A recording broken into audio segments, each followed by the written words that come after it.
ममता बनर्जी की स्टेटमेंट पर हम बात करेंगे। उनका नया स्टेटमेंट आ गया है चर्चा में। उन्होंने कहा इसमें कुछ भी गलत नहीं है। पुराने टाइम में ऐसा होता था कि लोग टाइम आदि का ज्यादा ध्यान नहीं रखते थे। ये उम्र की बात करते हुए ममता बनर्जी ने बात की है।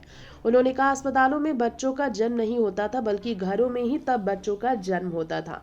पश्चिम बंगाल की सत्ताधारी पार्टी टीएमसी में ममता बनर्जी और उनके भतीजे अभिषेक के बीच पिछले कुछ दिनों से लगातार मतभेद की खबरों ने सुर्खियां बनाई हैं। ऐसे में चर्चा ये भी है कि अभिषेक बनर्जी पार्टी में अहम ओहदा चाहते हैं, लेकिन ममता ने फिलहाल भतीजे के लिए इंतजार का ही विकल्प रखा है। ममता ने अभिषेक को उत्तराधिकारी बनाने को लेकर अभी भी फैसले पर सस्पेंस बनाकर रखा, उन्हें इंतजार करने को कहा। और उन्होंने अपने बर्थडे सेलिब्रेशन को लेकर भी कहा, पार्टी के कार्यकर्ता मेरा जन्मदिन मनाते हैं लेकिन मेरी जन्मतिथि ही तय नहीं। यहाँ तक कि मेरी उम्र तो सर्टिफिकेट पर 5 साल अधिक लिखी है। ममता बनर्जी ने एक मीटिंग में भी कहा, अभी मैं 10 सालों तक सक्रिय हूँ और पार्टी की कमान मेरे पास ही रहेगी। ये संकेत उन्होंने अभिषेक को दी है कि वो फिलहाल उत्तराधिकारी नहीं बन सकते हैं। उनकी इस टिप्पणी के बाद से ही चर्चा तेज हुई। क्या दीदी ने भतीजे की बढ़ती महत्वाकांक्षाओं पर लगाम कसने के लिए ये फैसला लिया है?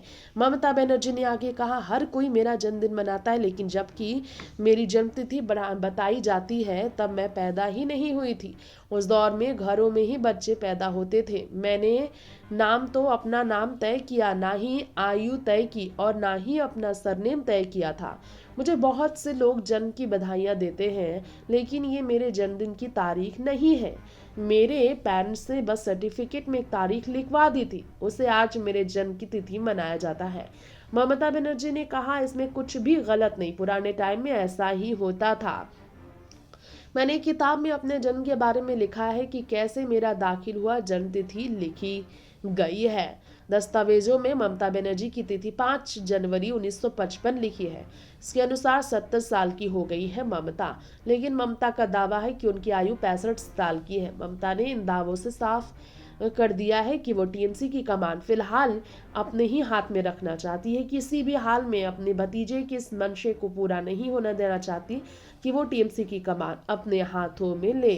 Next 9 political bytes report.